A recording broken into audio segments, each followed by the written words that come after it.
COVID-19 is an airborne disease that spreads in tiny droplets that contain the new coronavirus, known as SARS-CoV-2. When people inhale contaminated droplets, the virus enters into the nose and the throat. COVID-19 infection usually begins in the nose and throat because the mucous membranes of these sites contain epithelial cells that are rich in ACE2 cell surface receptors. The virus needs to exploit ACE2 to get into human cells. The coronavirus's outer coating is covered in spike proteins that give the virus its crown-like appearance. The spike protein possesses receptor binding domains, or RBDs, that the virus uses to pry open receptors before penetrating the cellular membrane. The ACE2 receptor normally regulates blood pressure, but the coronavirus's downward RBD can bind with this receptor and allow the virus to enter and then hijack the host cell. Once the virus enters the human cell, its coating dissolves and frees viral RNA to hijack the host cell's apparatuses.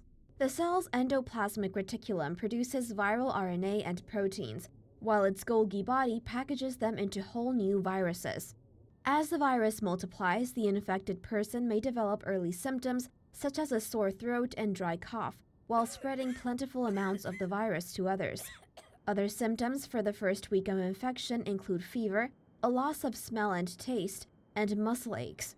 The lungs contain air sacs called alveoli that keep us alive by exchanging carbon dioxide for oxygen. If the virus moves down the lungs, it attacks the alveoli, which are lined with vulnerable ACE2 receptor-rich cells. To fight off infections, white blood cells release cytokines to summon more immune cells. Pneumonic COVID-19 may trigger cytokine storm syndrome, a phenomenon where the body scrambles too many immune cells. As the virus attacks the lungs, the cytokine storm floods the lungs with white blood cells that destroy both healthy and infected cells. This fills the air sacs with liquids, mucus, and the detritus of dead cells.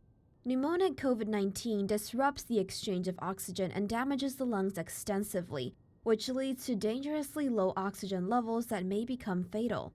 When the virus gets into the heart, it strikes blood vessel cells that are rich in ACE2 receptors. Clinical studies suggest the viral onslaught causes blood clots that obstruct the arteries and trigger heart attacks.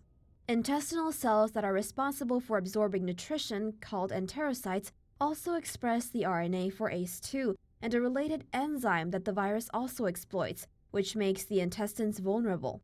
A clinical study from the Chinese city of Wuhan found more than a third of COVID-19 patients suffered neurological complications. According to the neurological study, as many as 35% of patients had neurological complications, including impaired cognition, stroke, and muscle damage.